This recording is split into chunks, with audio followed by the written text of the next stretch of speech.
ప్రేమగల తండ్రి, మరొక వారం తండ్రి పరిశుద్ధాత్మను గూర్చిన ఈ శీర్షికలో ముఖాముఖిగా మాతో మాట్లాడడానికి ఈ సమయమును మీరు ఇచ్చారు తండ్రి. ఎవరు నిర్లక్ష్యంగా ఉండక ప్రతి వారము ఆయనను గూర్చిన పరిశోధనతో కూడిన అనేకమైన పురాతనమైన విషయాలు తండ్రి మేము నేర్చుకుంటున్నాం. ఈ వారం కూడా మాతో మాట్లాడండి తండ్రి. అనేకులకు మరుగైపోయిన ఈ సంగతులు తండ్రి, చిన్న మంతగా ఉన్న తండ్రి ఈ సంఘంతో మీరు మాట్లాడుతున్నారు తండ్రి. ధారాళమైన తండ్రి ఈ జ్ఞానమును ప్రతి ఒక్కరూ వారి హృదయాల్లో భద్రపరచుకుని ఏ విధముగా ఆయన మీద ఆనుకోవాలో తండ్రి మాకు నేర్పించండి, నేర్పమని తండ్రి మేము అర్థిస్తున్నాం తండ్రి. కేవలం వచ్చి వెళ్ళిపోయేవారుగా కాక తండ్రి వింటున్న ప్రతి మాటకి జవాబుదారుగా వీరినే సమాజానికి మలుస్తారని కోరుతూ క్రీస్తున్నామని ప్రార్థన సమర్పిస్తున్నాం తండ్రి. ఆమేన్. ఈరోజు కొంచెం త్వరగా ముగించుకునే ప్రయత్నం చేద్దాం. కొన్ని వారాలుగా పరిశుద్ధాత్మని శీర్షికను గురించి మనం ఆలోచిస్తున్నాం. చాలామంది దసరా సెలవులకు వెళ్ళారు అనుకుంటాను. వచ్చిన తర్వాత అయినా వాళ్ళని కొంచెం ఇది ఫాలో అవ్వమని చెప్పండి. గతించిన వారం ఎంతమందికి జ్ఞాపకం ఉందో మరొకసారి జ్ఞాపకం చేసుకుందాం. పరిశుద్ధాత్మని యొక్క అభిషేకం అంటే వాళ్ళు తీసుకునే నిర్ణయాలు చాలా అర్థవంతంగా ఉంటాయి. ప్రభువైన అయిన యేసుక్రీస్తు వారు శ్రమ పడిన తర్వాత పరిచర్యలోనికి అడుగులు పెట్టాడు. ఈ ప్యాటర్న్ మనం ధ్యానిస్తున్నాం, గుర్తుంది కదా. ఆయన 30 ఏళ్ళు నిన్నప్పుడు, ఆయనకి 30 సంవత్సరాల వయసు వచ్చినప్పుడు అరణ్యములో ఆత్మచేత కొనుక్కోబడ్డాడు. అపవాది చేత భయంకరమైన శోధనకి గురయ్యాడు. ఈ ఆత్మచేత కొనుక్కోబడిన ఆయన ఏం జరిగింది అరణ్యంలో అంటే భయంకరమైన పరీక్షలు జరిగాయి. ఆకలి విషయంలో పరీక్ష వచ్చింది ఆయనకి, అధికారం విషయంలో పరీక్ష వచ్చింది ఆయనకి, తనను తాను తన మీద ఆనుకొని తన శక్తి సామర్థ్యాలు ఉపయోగించుకోవడంలో తనకి పరీక్ష వచ్చింది ఆయనకి. ఈ భయంకరమైన పరీక్షల్లోనే ఇశ్రాయేలు 40 సంవత్సరాలు నిలబడలేకపోయారు. ఈయన 40 రోజులు నిలబడి చూపించాడు. దీనికి ఒక ప్యాటర్న్ మనకు కనబడుతుంది. ఇశ్రాయేలు అనగానే దేవుని కుమారుడు. ఆ దేవుని కుమారుడు ఉండలేనిది ఈ దేవుని కుమారుడు ఉండి చూపించాడు. ఈ యొక్క ప్యాటర్న్ మనం ఆలోచించిన తర్వాత ఎప్పుడైతే ఈయనకి భయంకరమైన పరీక్ష జరిగిందో నెక్స్ట్ ఈయన ఏం చేశాడు? పరీక్ష తర్వాత ఒక గొప్ప పబ్లిక్ మినిస్ట్రీని స్టార్ట్ చేశాడు. ఆయన అంటే బహిరంగ పరిచర్య స్టార్ట్ చేశాడు. ఆ పరిచర్యలో ఆయన ఏం చేశాడు? కేవలం వాక్యాలు చెప్పుకుంటూ తిరగలేదు. ఆయన ఏం చేశాడంటే చెరలో ఉన్నవారికి, పేదలకి, బలహీనులకి, నలిగిన వారికి, గ్రుడ్డి వారికి ప్రభు యొక్క హితవస్త్రమును ప్రకటించాడు. ప్రభు యొక్క హితవస్త్రం అంటే అదొక ప్రత్యేకించి ఉన్న క్లాత్ అనుకోకండి. ప్రభు యొక్క హితవస్త్రం అంటే దాని మూలాలు ఎలా ఉన్నాయి? ప్రభు యొక్క హితవస్త్రం అంటే చెరలో ఉన్నవారులారా దేవుని కృప మీకు సమీపమనే ఉన్నది. అది హితవస్త్రం అంటే. హితము అంటే మంచి అని, వస్త్రం అన్నదానికి మూలం వాడింది ఏంటంటే కృపాకాలము అని. పేదరికంలో మగ్గిపోయి జీవితాల మీద ఇసుకుపోయి నలిగిపోతున్న వారులారా ప్రభు యొక్క కృప మీకు సమీపమనే ఉన్నది అని చెప్పేసి వెళ్ళిపోలేదు ఆయన. గుడ్డివారు వారి బాధను అనుభవిస్తుంటే వారికి చూపునివ్వడానికి ఆయన పాటుపడ్డాడు. నలిగిపోతున్న వారికి వాదార్పునివ్వడానికి వాళ్ళ భుజాల మీద చేతులేసి వాళ్ళ బాధను ఆయన అర్థం చేసుకున్నాడు. ఆయన చెరలో ఉన్నవారిని విడిపించడానికి, ఆత్మీయంగాను భౌతికంగా ఉన్నవారిని విడుదల కలగ చేయడానికి ఆయన వంతు కృషి చేశాడు. ఆయన అంటే మినిస్ట్రీ అనగానే కేవలం చెప్పడం కాదు, మరి ఆ బాధల్లో ఉన్నవారితో కూడా మనం కలిసి వాళ్ళ బాధలు మన మీద వేసుకోవడమే మినిస్ట్రీ. ఇది ప్రభు యొక్క విషయాన్ని మనం ధ్యానిస్తూ వస్తున్నాం. అలాంటి మినిస్ట్రీ ఎవరు చేయగలరంటే ఎవరు పడితే వాళ్ళు చేయలేరు. అది ఎవరికీ పట్టింది ఈడికి ఎలా పడుతుందంటే ఆ అబ్బాయికి పరిశుద్ధాత్మ యొక్క అభిషేకం ఉంది. అందుకు ఆ అబ్బాయి అంత చొరవ తీసుకుంటాడు. అందరూ తమ సొంత కార్యాలు చూసుకుంటున్నారు, కానీ ఈ అబ్బాయి మాత్రం తన సొంత కార్యాలు చూసుకోడు. ఎవరైనా బాధపడితే ముందు అక్కడ నిలబడతాడు, ఎవరికైనా ఇబ్బంది అయితే ముందు వాళ్ళతో కలిసి నిలబడతాడు, ప్రతి విషయంలో ఇన్వాల్వ్ అయిపోతాడు. వీడికి ఆ కమిట్మెంట్ ఎలా వస్తుందంటే అనుకుంటే రాదు, చెయ్యాలనుకుంటే రాదు. సొసైటీలో కనబడిన పెద్ద సోషల్ రిఫార్మర్ అనుకుంటే రాదు. నాకు సమాజం పట్ల చాలా స్పృహ ఉంది అనుకుంటే రాదు. ఒకవేళ అది వచ్చినా కొన్ని రోజులకు బిల్డప్గా మారిపోద్ది, కొన్ని రోజులకి స్వనీత అయిపోద్ది. కానీ ఏ పేరు ఆలోచించకుండా, ఏ ప్రఖ్యాతులు ఆలోచించకుండా, ఏది ఆలోచించకుండా ఒక నిస్వార్థమైన సేవ ఎవరు చేయగలరు? అలాంటి కమిట్మెంట్ తీసుకున్నంటే పరిశుద్ధాత్మ అభిషేకం ఉన్న వాళ్ళు చేయగలరు. దానికి ఉదాహరణ ఎగ్జాంపుల్ మనం లాస్ట్ వీక్ చూసాం. మనం చాలా ఎమోషన్ అయ్యాం. మీకు ఎంతమంది గుర్తుందో? ఆ కుష్ఠరోగుల పితామహుడిగా పిలువబడిన జోసఫ్ గారు, ఆయన ఎలా తీసుకోగల నిర్ణయం? దేశంలో ఎవడో చేయలేనిది ఆయన ఎలా చేయగలిగాడు? ఎలా చేయగలిగాడంటే ఆయనకి పరిశుద్ధాత్మని యొక్క అభిషేకం, అనాయింటింగ్ ఉంది ఆయనకి. అది అనాయింటింగ్ అంటే, అంతేగాని నూనె రస్ పంపించాడు కాదు. అనాయింటింగ్ అంటే లైన్గా నిలబడండి అని ఓ స్ప్రే కొట్టేస్తున్నారు ఈ మధ్య, అది కాదు అనాయింటింగ్ అంటే. అనాయింటింగ్ అంటే జీవితంలో కొన్ని కమిట్మెంట్లు ఇస్తాం దేవునికి. ఆ కమిట్మెంట్ వీడు ఎలా ఇవ్వగలుగుతారంటే లోపల నాకు పరిశుద్ధాత్ముడు అభిషేకం జరుగుతుంది. అది అభిషేకం. ఇక్కడి వరకు వచ్చాం. అయితే ఈ పరిచర్యలో అప్పుడప్పుడే ఎదుగుతున్న శిష్యులు ఉన్నారు. వాళ్ళకి పరిశుద్ధాత్మని కార్యాలు, సువార్తలు, ఈ అనుభవాల్లోనికి శిష్యులు నడిపిస్తున్నాడు. ఈ నడిపిస్తున్నప్పుడు మనం ఎలాగైతే ప్రవర్తిస్తామో శిష్యులు కూడా అలాగే ప్రవర్తించారు. అర్థమవుతుందా? లింక్ మర్చిపోకండి. ప్రభు ఎలా ఉండాలో చూపిస్తున్నాడు. చూపించిన తర్వాత ఇలా ఉండాలని ఆయన నేర్పిస్తూ, ప్రకటిస్తూ, ఆదరిస్తూ అనేకులకు దీవెనకరంగా ఉన్నాడు. ఇప్పుడు నెక్స్ట్ తరం ఒకటి తయారవుతుంది. ఆ తరం ఎవరో కాదు, ఆయన దగ్గర ఉన్న శిష్యులు. ఇప్పుడు ఈ శిష్యులకి మినిస్ట్రీ స్టార్ట్ చేసి నేర్పిస్తున్నాడు. వీళ్ళు మినిస్ట్రీకి వెళ్ళారు ఇద్దరిద్దరు. ఈ ఇద్దరిద్దరు మినిస్ట్రీకి వెళ్ళిన తర్వాత మినిస్ట్రీలో వచ్చిన అతిపెద్ద ప్రాబ్లం ఏంటో చెప్పిన, మినిస్ట్రీలో మనకు పాత్ర దొరికిన తర్వాత ఎక్కడ లేని అతిశయం మనకు వస్తుంది. ఇది అతిపెద్ద డేంజర్ జోన్ అన్నమాట. అలాంటి జోన్లో వీళ్ళు పడ్డారు. ఎవరు? శిష్యులు. అది ఇప్పుడు మనం ఆలోచిస్తున్నాం. రండి ఒకసారి వెళ్దాం. లూకాసు సువార్త అందరూ చూడాలి, నాకు రెప్లే ఇవ్వాలి. లూకాసు సువార్త 10వ అధ్యాయం. తమ్ముడు స్పీడ్ తగ్గించు. లూకాసు సువార్త 10వ అధ్యాయం. ఇది కూడా స్టెప్ తగ్గించు. లూకాసు సువార్త 10వ అధ్యాయం 2వ వచనం ఉంటుంది. ఇంకా బాగా అర్థం కావాలంటే మొదటి వచనం నుండి. అటు తర్వాత ప్రభువు 70 మంది ఇతరులను నియమించి తాను వెళ్ళబో ప్రతి ఊరికిని, ప్రతి చోటకిని తనకంటే ముందు ఇద్దరిద్దరిని పంపాడు.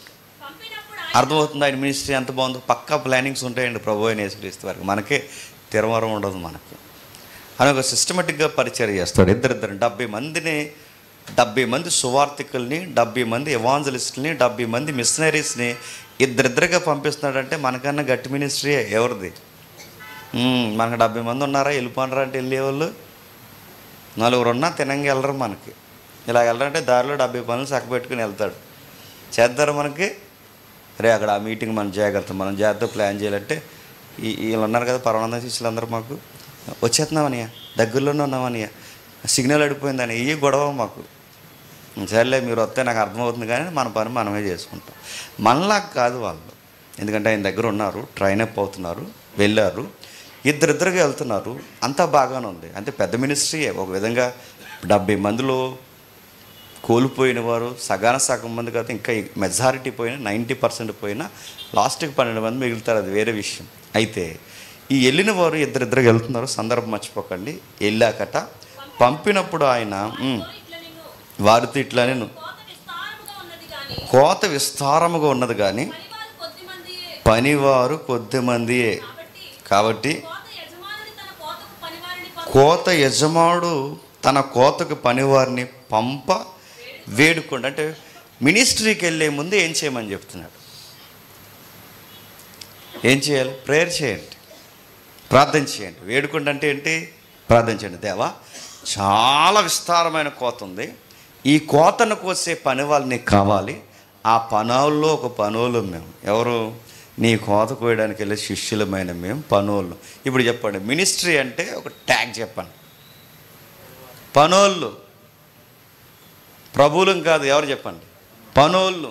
ఏం పని చేస్తారా? ఆ యజమాని దగ్గర ఆయన చెప్పిన పని అలా చేస్తాం, కోత కోస్తాం. పనోళ్ళు మనం. కానీ ఇప్పుడు ఏమనుకుంటున్నారంటే అనేక మంది సేవకులు పనోళ్ళు అనుకోవట్లేదు. పేదపత్రికలు ఉంటుందిగా, లార్డ్స్, ప్రభువులు అనుకుంటున్నారు. అక్కడ ఎందుకు కూర్చున్నావు, ఇక్కడ ఎందుకు కూర్చున్నావు, లేటుగా వచ్చేవేంటి, అదేంటి ఇదేంటి. ఆ ఫీలింగ్ ఎలా ఉంటుందో తెలుసా? లార్డ్ ఫీలింగ్ అన్నమాట అది. ప్రభువులు మాదిరి బెదిరించేస్తుంటారు చూసారా? భోజనాలు ఎట్టవా, వచ్చేవారం ఎట్టవా, చెప్పాంగా మీ కుటుంబానికి, ఇటు సారేసి ఇట్టవంటే ఏంటి అన్నాడు. లార్డ్స్ ఫీలింగ్ బెదిరించేస్తారు. కొంతమంది దైవజనులతో మీరు గమనించారు లేదో, మనం బాయ్ లేదంటే మనం చక్కగా సహోదరులే కలిసి వెళ్ళిపోతాం. కొన్ని సంఘాలు అలా ఉండవండి. ఆయన దగ్గరికి వెళ్ళాలంటే ఎన్ని గేట్లు దాటి వెళ్ళాలో తెలుసా? మళ్ళీ అక్కడ ఒక ఎంక్వైరీ ఉంటుంది. పేర్లు అడగండి, ఒక కుర్రోడు వచ్చి వెళ్ళండి నా దగ్గరికి, అక్కడ ఎంక్వైరీ ఉంటుంది. అతని మీద ప్రత్యేకించి పాట రాసి ఆయన కొరకు ఒక వీడియో డిజైన్ చేసి ఆయన కొరకు ఇవన్నీ చేస్తే వెయిట్ చేసి వెస్ట్ గోదావరి నుంచి వెళ్ళాలండి. వెళ్ళి అక్కడ కూర్చుని ఆ బాల్కనీలో కింద కూర్చుంటే మొత్తం వెయిట్ చేసిన తర్వాత అయ్యగారు రారు, రెస్ట్లో ఉన్నారు, ఇంకా వాళ్ళ అబ్బాయి వస్తున్నాడు, ప్రేయర్ చేసుకుని జాగ్రత్తగా బస్సు ఎక్కి ఇంటికి వెళ్ళిపోండి అన్నారు. ఈ అబ్బాయిని కలవడానికి అప్పుడే చాలా జోన్లు దాటాడు ఆ అబ్బాయి. అంటే ఇవన్నీ ఎలా ఉన్నాయి చెప్పండి? పరిచారకుడు అంటే లార్డ్ ఫీలింగ్ కాదు. పరిచారకుడు అంటే ఏదో మన ప్రభువులైపోయామన్నా అదొద్దు. మనం పనోళ్ళు. ఇది ఇతను వేస్తున్నాడు చూడండి, ఎవరికి? శిష్యులకి. ఇది మర్చిపోకండి, ఇది బేసిక్. ఇది ఎప్పుడైతే ఈ పునాది మీద ఉన్నారో, మేము పనోళ్ళం ప్రభువా, నీ కోత కోయడానికి వెళుతున్నాం అని చెప్పి వీళ్ళని పంపించాడు. వెళ్ళిన తర్వాత ఏం జరుగుతుందో 13వ వచనం చూద్దాం. అయ్యో కొరేజీనా, అయ్యో బెత్షెదా, మీ మధ్య చేయబడిన అద్భుతములు తూరు సిదోను పట్టణముల్లో చేయబడిన ఎడల ఆ పట్టణముల వారు పూర్వమే గోనెపట్ట కట్టుకుని బూడిద పోసుకొని కూర్చుండి మారు మనసు పొంది ఉందరు. అయినను విమర్శ కాలమునందు మీ గతి కంటే తూరు సీదోను పట్టణముల వారి గతి వారవదగినదయుండును. కపెర్నహూమ సౌండ్ దగ్గర ఆకాశం మట్టుకు హెచ్చించబడదువా? నీవు పాతాళం వరకు దిగిపోయేదువు. మీ మాట వినువాడు నా మాట విను. మిమ్మును నిరాకరించేవాడు నన్ను నిరాకరించేవాడు నన్ను పంపిన వారిని నిరాకరించిన. ఆయన మినిస్ట్రీ మీరు అబ్జర్వ్ చేయండి, చాలా జాగ్రత్తగా అబ్జర్వ్ చేయండి. మత్తయి సువార్త కానీ కొన్ని సువార్తలు చూస్తే అద్భుతాలన్నీ ఒక లైన్లో రాయబడతాయి. మత్తయి సువార్త ప్రసంగాలన్నీ ఒక లైన్లో రాయబడతాయి, ఉపమానాలన్నీ ఒక లైన్లో. అంటే ఒక సిస్టమేటిక్గా ఆయన మినిస్ట్రీ చేసుకుంటూ వెళ్తున్నారు. ఇక్కడ కనబడుతుంది చూడండి. అప్పటికే చాలాసార్లు సువార్త చెప్పేసేటట్టే. ఎవరికి? కొరేజీనా. ఇంకా ఏమున్నాయి? బెత్షెదా. ఈ ప్రాంతాలకైన సువార్త చాలాసార్లు చెప్పాడు. చెప్పి అంటున్నాడు, ఇన్నిసార్లు చెప్పానుగా మీకు, ఎన్ని అద్భుతాలు చేశాను, ఎన్నిసార్లు మీకు చెప్పాను. ఆయన చివరికి ఒక మెసేజ్ చెప్తున్నాను, మీ పరిస్థితి జడ్జిమెంట్ డేలో చాలా కష్టంగా ఉంటుంది. తూరు సిదోను పట్టణాలే ఘోరమైన అన్న ఫీలింగ్ ఈ సొసైటీకి ఉంది, మీకు ఉంది. కానీ నేను చెప్తున్నాను, నోట్ చేసుకోండి. ఆ రోజు తూరు సిదోన్లే బాగుంటాయి. వాళ్ళ గతి కన్నా మీ గతి చాలా దరిద్రంగా ఉంటుంది. ఎందుకంటే ఇంత వాక్యం విన్న తర్వాత మీరు మారకపోతే మీ పరిస్థితి ఆ రోజు ఇంక మీరు నిలబడలేరు, చాలా కష్టం. వాక్యంతో వచ్చిన గొడవ ఏంటంటే, బైబిల్తో వచ్చిన గొడవ, ఎంత లోతైన జ్ఞానం ఉంటే అన్ని దెబ్బలు కట్టుకుంటాయన్నమాట. రేపు నుంచి మానేయకండి వచ్చేవారం. ఎంత లోతైన జ్ఞానం నేర్చుకుంటే, ఎంత లోతంటే నువ్వు ఎంత వాక్యం వింటే అంత అడుగుతాడు ఆయన. ఎంత లోతైన సంగతులు, ఎన్ని విలువైన సంగతులు, ఎన్ని గొప్ప సంగతులు బైబిల్లో రాయబడిన ప్రతి విషయం నీకు అర్థమవుతుందంటే దానికి తగ్గ ప్రతిఫలం, ప్రవర్తన నీ దగ్గర ఉండాలి. ఇలా విన్నానండి, ఇలా వదిలేశానంటే వదలడు. ఆ రోజు నిలబెడతాడు ఆయన, కడుగుతాడు ఆయన. వినేసి వదిలేసావా అని అడుగుతాడు ఆయన. ఇది 12 వారాల శీర్షిక విన్నాను ప్రభా, 12 వారాలు చెప్పారని తెలుసు, కానీ ఆ 12 వారాల్లో ఏం చెప్పారో గుర్తు రావట్లేదు ప్రభా అంటే చూస్తాడు. అవన్నీ గుర్తుపెట్టుకో. అలానే మానేయకండి, మానేసినా చూస్తాడు, గుర్తుపెట్టుకోండి. అడుగుతానని మానేసారో దొంగ అని అడుగుతాడు, గుర్తుపెట్టుకోండి. ప్రతిదీ చూస్తాడు, ప్రతిదీ అడుగుతాడంటే ఆయన ఎంత ఇస్తాడో అంత కోస్తాడు. ఎంత సారం మనకు పెట్టాడు అంత సారాన్ని మన నుంచి ఎక్స్పెక్ట్ చేస్తాడు, కోరుకుంటాడు. అందుకే చూడండి, ఆయనకి క్లోజ్ రిలేషన్తో ఉన్నవారితో ఆయన టాక్స్ ఒకలా ఉంటాయి, ఆయనకి దూరంగా ఉన్నవారితో ఆయన మాట తీరు ఒకలా ఉంటుంది. ఇప్పుడు ఆదామవ్వలు ఉన్నారండి, జస్ట్ పండు తెంచారు. పండు తెంచితే అంతెందుకు ఫీల్ అయిపోయాడు? క్లోజ్ వాళ్ళు, ప్రతిరోజు మాట్లాడతారు వాళ్ళతో. వాళ్ళు ఆ పని చేయొచ్చా? ఇప్పుడు మనం ఉన్నాం, మన పండే కాదు చెప్పండి, చాలా తెంచేయట్లేదు. 1-2 లెగిసిన కానీ ఎన్ని పూలు తెంచుతున్నామో సాయంత్రం నిద్రపోయే లోపు.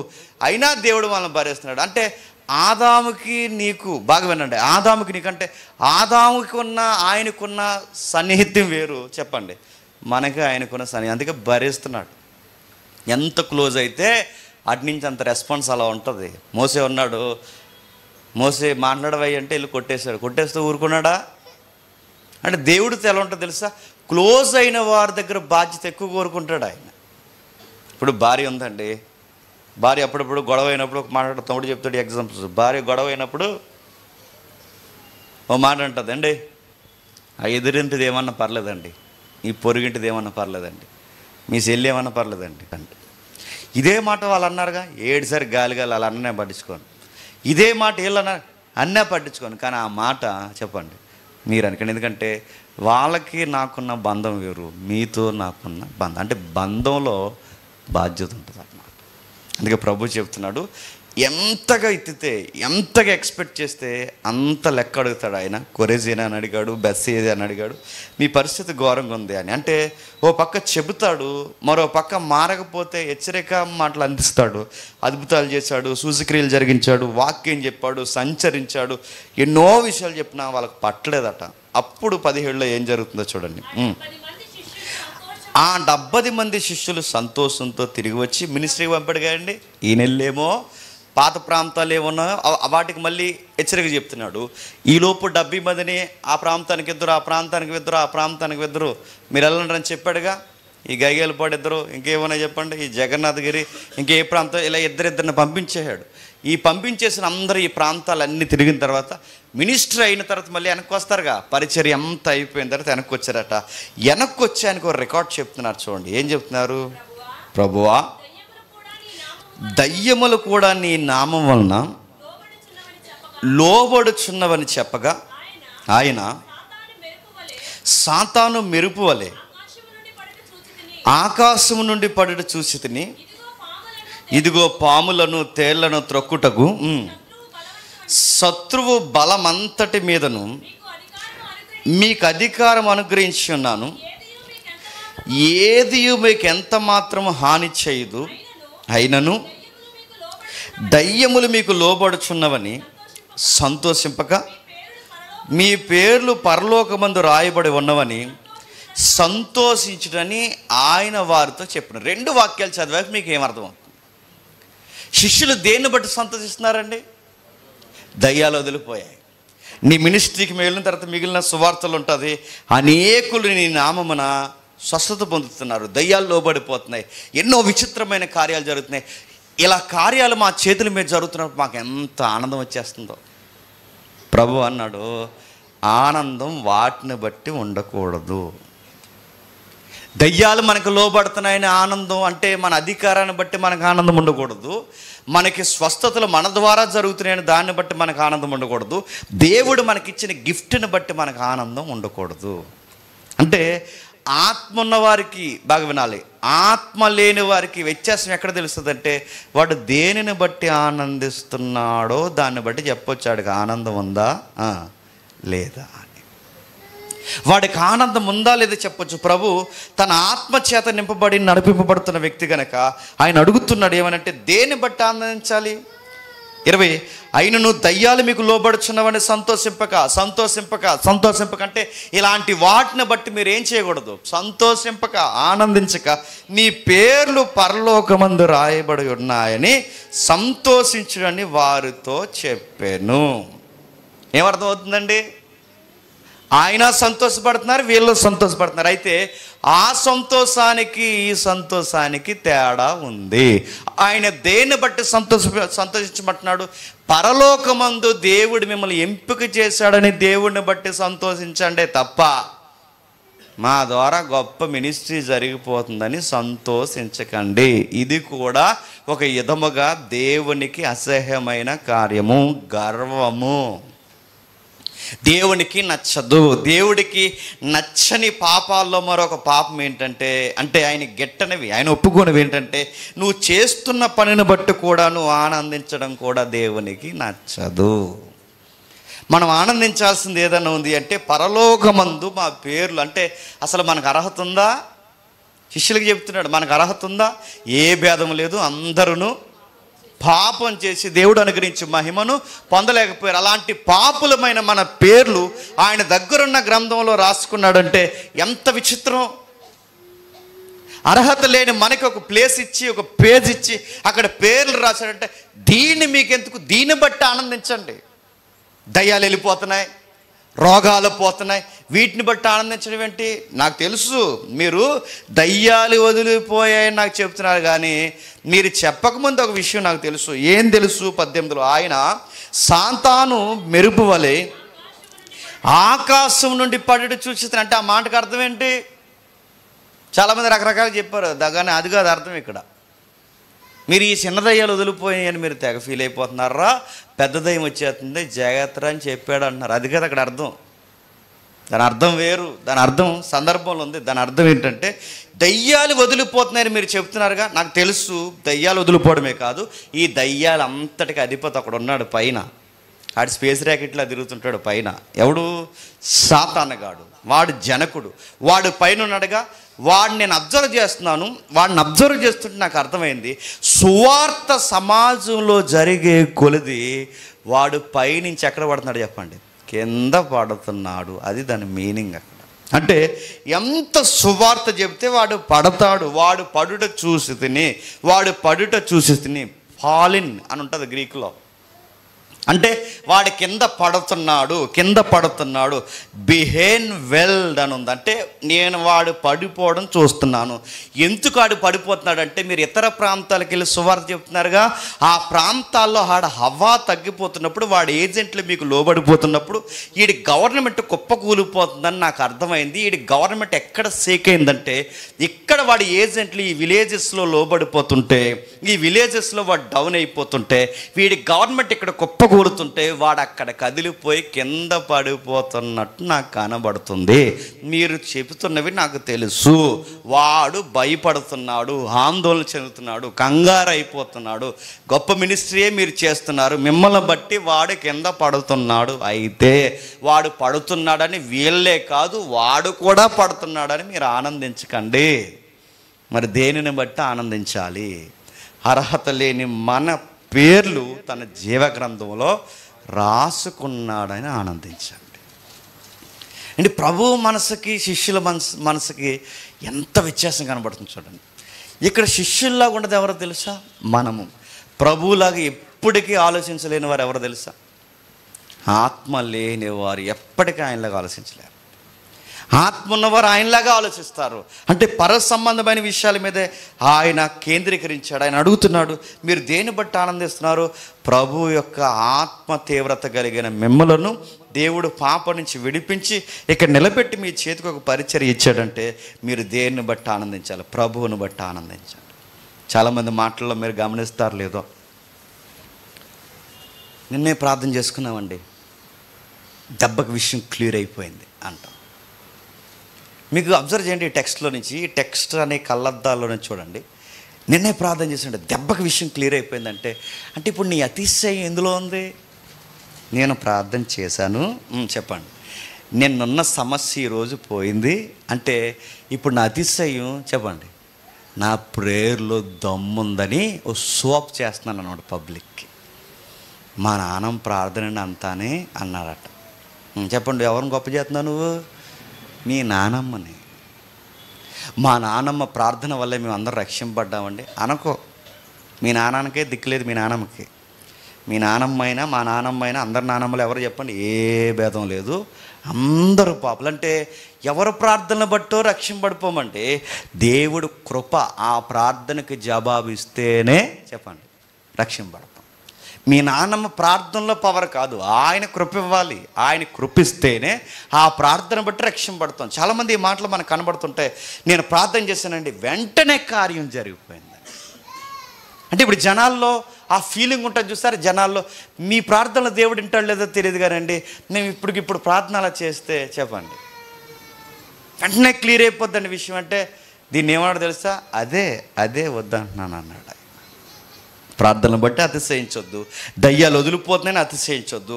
ఇంకా ఇక్కడ స్పీకర్లు కదని రెడీ అవుతున్నారు. నేను వాక్యం చెప్పినప్పుడు రెస్పాన్స్ వచ్చిందండి అనకండి. నా మాటలు అర్థమవుతున్నాయి లేదో, రేపు పొద్దున మీరు స్పీకర్లు అయితే నేను వాక్యం చెప్పినప్పుడు రెస్పాన్స్ వచ్చిందండి అనకండి. దాన్ని బట్టి ఆనందించకండి. పనికిరాని మమ్మల్ని ఆయన జీవగ్రంథంలో పేరు రాసుకొని ఏ పాత్ర లేని మమ్మల్ని ఈరోజు ఆయన వాడుకుంటున్నాడంటే ఈ ఘనత అంతా ఎవరిది? ఆయనది. అందును బట్టి ఆనందించండి. కానీ ఈరోజు నేను మెసేజ్ చెప్పానండి ఆయన లోపల ఆ ఫీలింగ్ వచ్చినా చెప్పండి ఎలా ఉంటుంది చెప్పండి. ఆయనకు ఒక తెలియని అతిశయం మనం చూపిస్తున్నాం.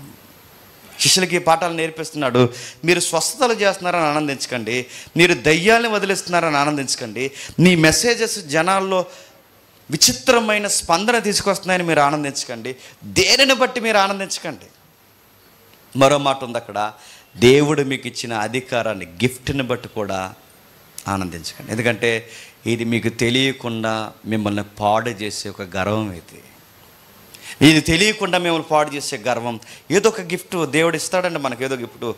నాకైతే బోధించి వరం ఇచ్చాడు, ఒక్కొక్కరికి ఒక వరం ఇస్తాడు. ఆ గిఫ్ట్ని బట్టి కూడా మనం ఎక్కువ చెప్పండి ఆనందించకూడదు.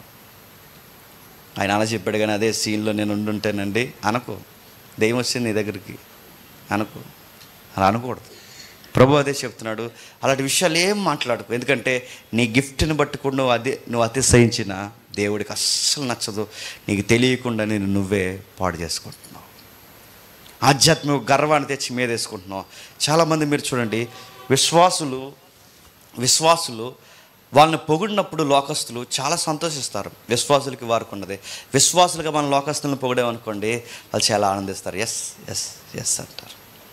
అది విశ్వాస అయితే, అదే క్రైస్తవ విశ్వాసం, జనరల్ విశ్వాసాలు మాట్లాడుతున్నారు.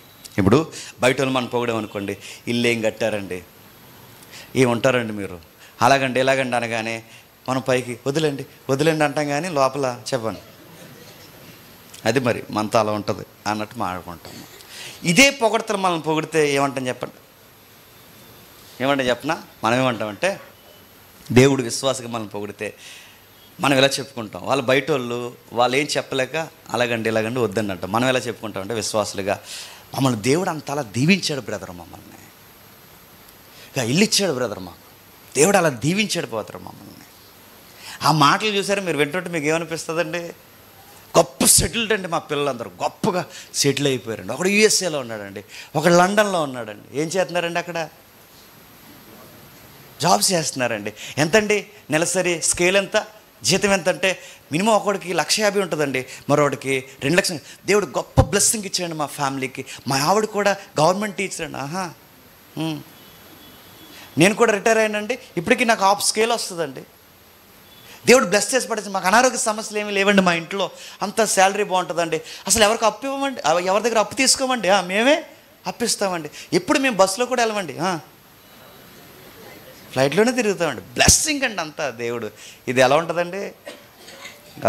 గర్విస్తున్నాను, బలిసిపోయింది నీకు బాగా, కొవ్వెక్కేసింది నీకు బాగా, గర్విస్తున్నావు. గొప్ప బ్లెస్సింగ్ అంటే బ్లెస్సింగ్ పొందడం తప్పు అంటలేదు, బ్లెస్సింగ్ కొరకు బాగా వినాలి, దీవెన కొరకు ఈ అతిశయం ఉంది చూసావా, అది కూడా దేవునికి నచ్చదు.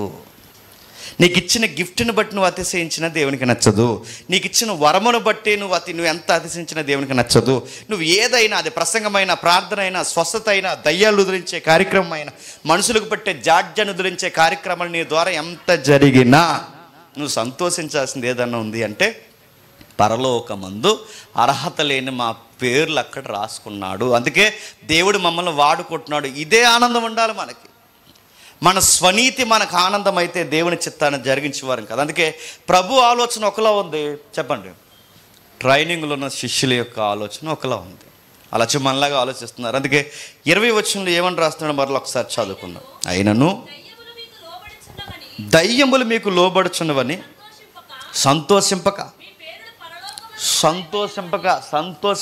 ఏమి లోబడుతున్నాయని, దయ్యాలు లోబడుతున్నాయని సంతోషింపక. ఆయన అంటే ఈరోజు అదే పరిశుద్ధాత్ముడి పేరు చెప్పి ఏం చేస్తున్నారండి?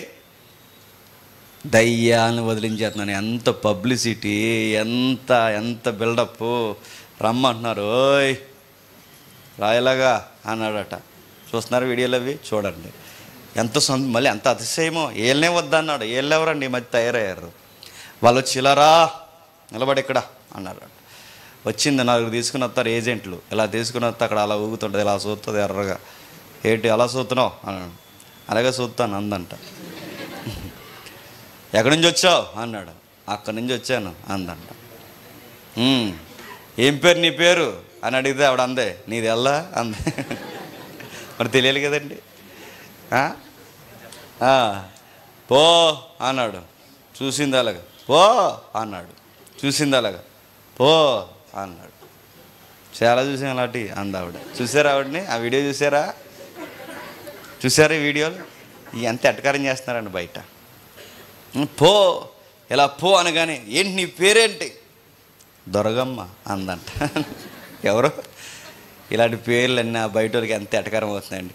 అరే నువ్వు ఎంత అతిశయం. చాలామంది చెప్తారు, వాళ్ళు పాంప్లెట్లు వేసుకుంటారు, ఇదిగో దయ్యాల చేత పీడింపబడిన వారు మా చర్చికి రండి వదిలింపబడిన, రోగాల చేత పీడింపబడుతున్న వారు మా చర్చికి రండి రోగాలు నయం చేయబడి.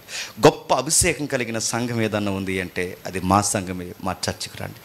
ఇదే వద్దన్నాడు ప్రభు అయిన యేసుక్రీస్తు వారు. ఒకవేళ నిజముగానే మీ చర్చికి వచ్చిన తర్వాత రుగ్మతలు వదిలిపోను గాక, దేవునికి మహిమ కలుగు గాక, కానీ అది చెప్పుకో. నిజంగానే మీ సంఘ సహవాసనకు వచ్చిన తర్వాత స్వస్థతలు జరగొచ్చు గాక, కానీ స్వస్థతలని బోర్డు ఎట్టుకో.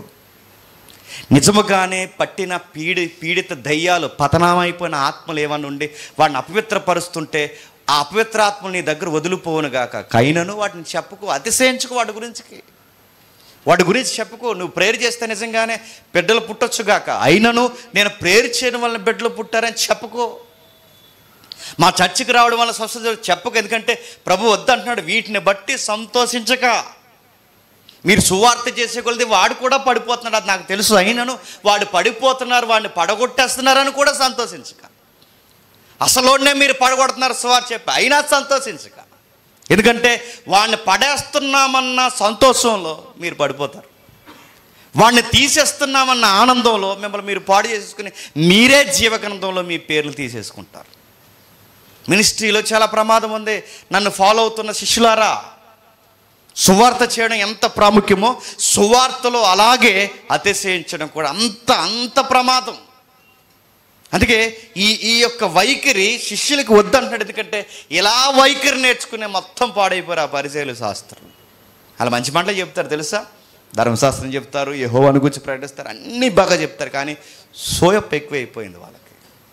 ఎక్కడ చూడండి ఒకసారి మత్తయి సువార్త 6వ అధ్యాయం, ఒక్క మాట ఉంది చూడండి అక్కడ. మత్తయి సువార్త 6వ అధ్యాయం 5వ వచనం చూడండి. మీరు ప్రార్థన చేయనప్పుడు వ్యాసదారుల వలె ఉండవద్దు. ఏం చేస్తున్నారట? ప్రార్థన చేసినప్పుడు ఏం చేస్తారట? వ్యాసదారులు కొంతమంది ఉంటారండి.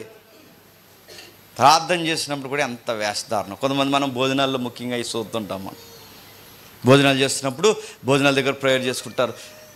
ఆయన ప్రేయర్ చేసుకుని ఆయన భోజనం చేయొచ్చుగా, పక్కో లేపు చూసి ప్రేయర్ చేయలేదు నువ్వు, కూర తినేస్తున్నాడు అప్పుడని ప్రార్థన చేసుకో. అదే వద్దు, నువ్వు చేసుకున్నావుగా చేసుకో. తర్వాత చెప్పాడికి మళ్ళీ జనాలు అందరూ చూస్తాం, ఆ బంతులు వాళ్ళు అందరూ చూసేలాగా, ఆ భోజనాలు అందరికి వచ్చిన వాళ్ళు అందరూ చూసేలాగా గొప్ప ప్రార్థన. కొంతమంది గట్టి చేస్తున్నాడు ప్రార్థన, భోజనం దగ్గర ప్రార్థన ఎంత విస్తరించి చేస్తారో ప్రార్థన. విస్తరించి చేస్తే ఈ పక్కనోడికి ఆడు తినాలనుకుంటున్నాడు కదా, ఆపరు. విస్తారమైన ప్రార్థనలు, సంత వీధిలో ప్రార్థన. ప్రేయర్ చేయొద్దంటలేదు, భోజనాల దగ్గర ప్రేయర్ చేయొద్దు. దేవా ఈ మెతుకులు చాలామందికి లేవు, మాకు ఈ మెతుకులు ఇచ్చావు. ప్రభువా చాలామందికి అన్నం దొరకలేదు, మాకు అన్నం పెట్టావు. అలాంటి లేములో ఉన్న వరకు నువ్వు అన్నం పెట్టవయ్యా. ఇలాంటి అర్హత లేని మాకు భోజనం పెట్టినందుకు నేను స్తుతిస్తున్నాను తండ్రి. ఈ భోజనం బట్టి కూడా నేను మహిమపరుస్తున్నాను తండ్రి. ఆమె ప్రార్థన చేసుకుని భోజనం చేయాలి. అది చెయ్యం మనం. అవి నాగండి అందరూ ఆగు బాబు, సాంబార్ ఆగు, ఒకసారి ఆగు. ఇవన్నీ ఎలా ఉంటాయండి? గొప్ప ప్రార్థన చేసి గొప్పగా నడుతున్నాను, గొప్ప ప్రార్థనలే, కానీ ఆ గొప్ప ప్రార్థనలో చూపించకు. అదే చేస్తున్నారంట పరిశీల శాస్త్రులు. దారిలో ఎవడైనా వెళ్ళిపోతుంటే, రే వెళ్ళరా పెద్దవాళ్ళు వెళ్తున్నాం, వందనాలు చెప్పాలని తెలియదురా, సంత వీధులు వెళ్తున్నాం పైగా సంత వీధిలో వెళ్ళినప్పుడు నలుగురు ఉన్నప్పుడు పెద్దవారిని గౌరవించాలి, వందనాలు చెప్పు అని అడుగుతారట. ఇవే వద్దు. ప్రభు అంటున్నాడు, మీరు బిల్డప్ ఇవ్వకండి, మీరు చేస్తున్న భక్తిని ప్రదర్శన చేయకండి, ప్రార్థన చేస్తున్నాను గొప్ప చెప్పకండి, ఉపవాసాలు చేస్తున్నాను గొప్ప చెప్పకండి, రకరకాల అతిశయానికి వెళ్ళకండి. ఎందుకంటే ఈ ఆత్మీయ జీవితంలో అతిపెద్ద ప్రమాదం ఏంటంటే మీ ఆత్మీయతను బట్టి కూడా గర్వించడం అతిపెద్ద ప్రమాదం. ఆయన అన్నాడు, ఆయన పేరు నాకు గుర్తు రావట్లేదు, మన ఆధ్యాత్మిక జీవితంలో తెలియని ఒక చీకటి ఉంటుందట. అంటే ఆధ్యాత్మిక జీవితంలో తెలియని ఒక చీకటి ఏంటంటే పాపం ఉండదు, కానీ ఒక తెలియని అతిశయం ఉంటుంది చూసారు, అదే అతిపెద్ద చీకటి. నేను దేవుళ్ళకి వచ్చిన తర్వాత ఇలా అయిపోయిందండి, దేవుళ్ళకి వచ్చిన తర్వాత అలా అయిపోయిందంటే అయ్యిందిలే, కానీ దాన్ని అతిశయంగా చెప్తున్నావా, దేవుణ్ణి మహిమపరుస్తూ చెప్తున్నావా? ఆ పాయింట్ మర్చిపోకు. ఆ ఒక్క పాయింట్ నీకు గుర్తుంటే నీ ఆత్మీయ జీవితం చాలా బాగుంటుంది. శిష్యులు అలాగా అతిశయిస్తున్నారు, దేన్ని బట్టి అతిశయిస్తున్నారు? దెయ్యాలు వదిలిపోతే అతిశయిస్తారా? స్వస్థలు జరిగితే అతిశయిస్తారా? అనేక మంది మారిపోతుంటే, వాడు పైనుంచి పడిపోతుంటే మీరు అతిశయిస్తారా? ఏంటి అతిశయం? ఏంటి తప్పు చేస్తున్నారు? ఇలాంటి పని చేయకండి. లూకా సువార్త 18వ అధ్యాయంలో ఏం చెప్తున్నాడు చూడండి ఒకసారి. లూకా సువార్త 18వ అధ్యాయం, లూకా సువార్త 18వ అధ్యాయం 9వ వచనం చూడండి. తామే నీతిమంతులని తాము నమ్ముకొని ఇతరులను తృణీకరించి కొందరితో ఆయన ఉపమానం చెప్పిన అక్కడ ఆ లైన్ ఎలా చూడండి, చదువుతుంటే భయం వేస్తుందండి. తామే నీతిమంతులమని తమ్ము నమ్ముకుని ఇతరులను తృణీకరించిన కొందరితో ఇలాగ ఉపమానం చెప్పాను. నిన్న మొన్న 2 రోజులు మళ్ళీ దుర్బోధ కోసం ప్రత్యేక కూడికలు పెట్టారు ఒక ఆయన. చెప్దాం అనుకున్నాను ప్రకటన, సాయంత్రం కొంచెం బాగా ప్రిపేర్ చేసి గట్టిగా ఇద్దామని ఆపాను. సాయంత్రం రాజమండ్రిలో చెప్తాను. అయితే విషయం ఆయన ఏమంటున్నాడంటే, ఎవరికి ఏమీ తెలియదట, అందరూ ఎల్కేజీలో ఉన్నారట. వాళ్ళందరూ అంటే పీజీ స్టూడెంట్స్ అంట. అంటే మాది పీజీ లెవెల్ ఎడ్యుకేషన్ మాది, మీరందరూ ఎవరంటే ఎల్కేజీ బ్యాచ్, మేము పీజీ లెవెల్కి వచ్చాం, మీరు అందరూ ఎల్కేజీలో ఉన్నారు. నీ లెటర్ కోసమే రాశాడు ఇక్కడ. ఏమని రాశాడు చెప్పండి? తామే నీతిమంతులు, మేము పీజీ క్యాండిడేట్లు. చెప్పండి, మీరందరూ ఎల్కేజీ క్యాండిడేట్లు అని నువ్వు ఇతరులను చూస్తున్నావు చూసా, నీ పీజీ సర్టిఫికేట్ సిరిగిపోవును కాక చెప్తున్నాడు అక్కడ. ఏమని చెప్తున్నాడు చూడండి, ఏమని చెప్తున్నాడు? తాము నీతిమంతులమని తమ్మును నమ్ముకొని, వాళ్ళని దేవుణ్ణి నమ్మరు. చెప్పండి, మా అక్క కాకపోతే ఎవడికి ఇస్తాడు పరలోకం, మనలాగా ఎవడైనా చేయగలరా? ఇన్ని సభలు, సువార్తలు, 4 వీడియోలు ఏంటారు మనం చేసిన కార్యక్రమాలు అంటారు వాళ్ళు. మళ్ళీ చిన్న చిన్న క్లిప్పులు, ఇంట్రడక్షన్లు, ఎవరు పలానా టైంలో అయ్యగారు పుట్టాడు 5 రోజుల నుంచి వచ్చింది దరిద్రం మాకు.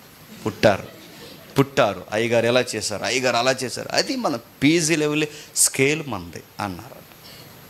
ఇదే అతిశయం. అంటే మీరు దేవుణ్ణి నమ్మారా, మిమ్మల్ని మీరు నమ్ముకున్నారా? చెప్పాలి, అక్కడ ఉంది. మిమ్మల్ని మీరు నమ్ముకున్నారు అంటే మీ చేసే పరిచర్ని బట్టి మిమ్మల్ని మీరు నమ్ముకుంటున్నారు. అంటే మీ ద్వారా జరుగుతున్న కార్యక్రమాలను బట్టి మీరు అతిశయిస్తున్నారు. అంటే మీకు దేన్ని బట్టి ధైర్యం అంటే మిమ్మల్ని బట్టి మీకే ధైర్యం. ప్రభు అంటున్నాడు, ఇతరుల్ని తృణీకరిస్తారు, గాడిదంటారు, ఇంకా ఏమంటారంటే మూర్ఖులు అంటారు, రకరకాల మాటలు అంటారండి. ఇంకా ఏమంటారు, రకరకాల మాటలు. అంటే ఇంకా నీ బోధకు సపోర్ట్ చేయకపోతే అందరూ ఎలాంటి వాళ్ళు అంటే మూర్ఖులు, దరిద్రులు, పనికిమాలోళ్ళు అన్నమాట. తమ్మును తామే అంటే తమ దృష్టికి తామే నీతిమంతులని ఇతరులను తృణీకరించి కొందరితో ఈ ఉపమానం చెప్పాను. ప్రార్థన చేయటకు 2 మనుషులు దేవాలయంలోకి వెళ్ళిరి. వారిలో ఒక పరిసయ్యుడు, సుంకరి. పరిసయ్యుడు నిలబడి, దేవా, నేను సోరులను, అన్యాయస్తులను, సుంకరి అని చూడండి. సుంకరి అంటే డబ్బు కోసం, బాగా డబ్బు కోసం కుటుంబాన్ని కూడా అమ్మేసుకునే రకాలే సుంకర్లు. మరో మాట, ఆ రోజు గవర్నమెంట్ ఉండేది, రోమన్ ప్రభుత్వం. ఈ రోమీల ప్రభుత్వం ఏం చేసేవారంటే, ఇలాంటి వంకరోళ్ళు ఉంటారు చూసారా, ఒక మాట చెప్పాలంటే మన ట్రెండ్లో రౌడీ షీటర్లు. అంటే జనాలను కొట్టి బలవంతంగా డబ్బులు లాగాడు, దుకాణాల దగ్గరికి వెళ్ళి డబ్బులు లాగాడు, ఇంకా వాళ్ళని ఎవరు అడ్డు అదుపు ఇంకెవరు ఆపలేరు అన్నమాట. అలా అటు అందరినీ వీళ్ళు ఏరేవారట. ఎవరు? రోమ ప్రభుత్వం ఏరి.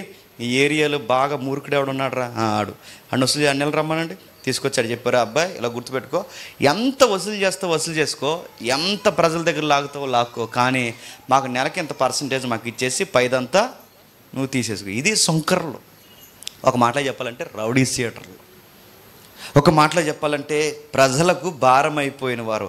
ఒక్క మాటలో చెప్పాలంటే వాళ్ళ గూర్చి మాట్లాడంటే సోర్లు, అన్యాయస్తులు. ఇంకో మాట చెప్పాడు, వ్యభిచారులు. వ్యభిచారులు అంటే అక్కడ చెప్తుంటే ఈ కేటగిరీలోకి ఈ సుంకర్ని పెడతారంటే ఈ పనులన్నీ ఎవరు చేస్తారు చెప్పండి? సుంకర్లు చేస్తారు. అమాయకుల మీద దాడి చేస్తారు, దుకాణాల మీద దాడి చేస్తారు. అమాయకుడు ఎవడైనా వెళ్ళిపోతున్నాడు, కొట్టి డబ్బులు తీసేసుకుంటారు. ఎందుకురా మా దగ్గర మీ డబ్బులు తీసి గవర్నమెంట్ వస్తుంది చెప్పండి నోర్మే అంటారట. ఒక మాటలో చెప్పాలంటే వీళ్ళు ఎలాంటి వాళ్ళంటే ఈ ఇన్ఫర్మేషన్ ఇస్తారు కదా, ఇన్ఫార్మర్స్ లాంటి వాళ్ళు. మరో మాటలో చెప్పాలంటే ప్రభుత్వం పేరు చెప్పుకుని అమాయకుల మీద ఎదిగిపోయే దొంగలు ఈ సుంకర్లు. ఇలాంటి సుంకరు ఉన్నాడట. ఈ సుంకర్ని వాడుకుంటున్నారు గవర్నమెంట్ వాడుకుని. ఒక్క మాటలో చెప్పాలంటే రౌడీ సీటర్ని వాడుకుంటుంది గవర్నమెంట్. ఇలాంటి రౌడీ సీటర్ ప్రేరు చేయడానికి వచ్చాడట. బాగా వినండి, రౌడీ సీటర్ ప్రార్థన చేస్తున్నాడు ఇక్కడ. మన భాషలో అర్థం అవ్వాలంటే ఒక సుంకరి, సమాజానికి బరువు అయిపోయిన ఒక రౌడీ సీటర్ అక్కడ ప్రార్థన చేస్తున్నాడు. ఏ తప్పులు చేయని పరిసయ్యుడు ప్రార్థన చేస్తున్నాడు. ఇద్దరు ప్రార్థనలు వ్యత్యాసం చూపిస్తున్నాడు చూడండి. ఎన్నిసార్లు చదివారు ఒకసారి చదువుదాం మళ్ళీ.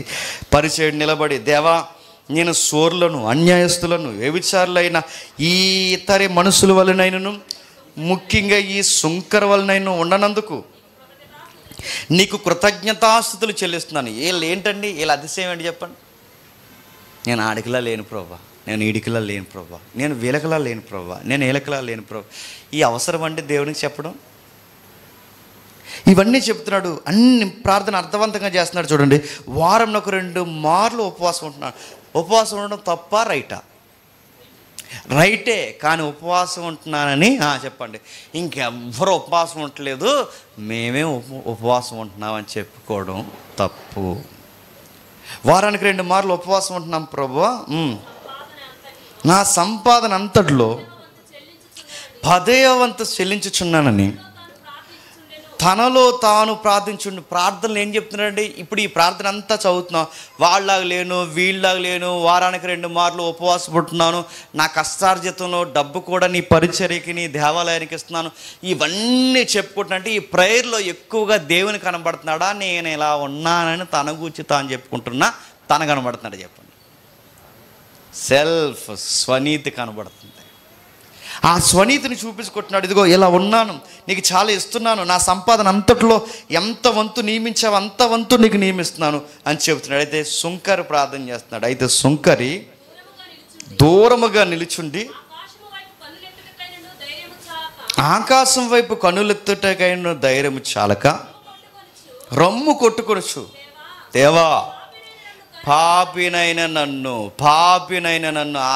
ఏ పెన్నుంటే ఆ పెన్నుతో అండర్లైన్ చేయండి. ఏంటట? పాపినైన నన్ను. శిష్యులకి ఏదైతే నేర్పించాడో అదే ఇక్కడ ఈ ప్రార్థనలో కనబడుతుంది. ఎవరు చేస్తున్నారు చెప్పండి? సుంకరి చేస్తున్నాడు. ఏమని చేస్తున్నాడు? పాపినైన నన్ను. మన ప్రార్థనలో ఏముండాలి? పాపినైన నన్ను మినిస్ట్రీలో వాడుకుంటున్నా ప్రభువా, అంతే. మనకు అర్హత ఏమీ లేదు. మనకున్న అర్హత ఏమైనా ఉందంటే పాపాత్ములు, అదే మన అర్హత. అలాంటి అర్హత తీసివేసి ఇప్పుడు పాపినైన నన్ను వాడుకుంటున్నావు, అదే అర్హత. సుంకరి అర్థవంతంగా చేస్తున్నాడు. పాపినైన నన్ను కరుణించమనంటే ఒకడు పాపం కొరకు ఎప్పుడు ఒప్పుకుంటాడండి? మర్చిపోకూడదు, ఒక సిరీస్లో ఉన్నాం మనం. ఒకడు పాపం కొరకు ఎప్పుడు ఒప్పుకుంటాడండి? ఒక ఆయన ఉన్నాడు, ఆయన పేరు పరిశుద్ధాత్ముడు. ఆయన ఏం చేస్తాడు? పాపమును గూర్చియు, నీతిని గూర్చియు, తీర్పును గూర్చి ఒప్పింపజేస్తాడు. ఇప్పుడు చెప్పండి, ఇద్దరిలో పరిశుద్ధాత్ముడు ఎవరి దగ్గర పనిచేస్తున్నాడు చెప్పండి? రోజు భక్తి చేస్తున్న పరిసయ్యుడి దగ్గర పరిశుద్ధాత్ముడు పనిచేయట్లేదు. తనలో తాను అతిశయిస్తున్న ఆ వ్యక్తి దగ్గర పరిశుద్ధాత్ముడు లేడు. మరి ఎవరి దగ్గర పరిశుద్ధాత్ముడు ఉంటాడు? తనను తాను ఎవడైతే తగ్గించుకుంటాడో, ఎవడైతే అతిశయించడో, ఎవడైతే గర్వించడో, ఎవడైతే తనను తాను దేవుని దగ్గర ప్రభువా నా అర్హత ఇది అని ఎవడైతే ఒప్పుకుంటాడో వాడి దగ్గర ఉండేవారే ఎవరు చెప్పండి? పరిశుద్ధాత్ముడు. ఇప్పుడు చెప్పండి, ఎంత భక్తున్న ఈయనతో పరిశుద్ధాత్ముడు ఉన్నాడా?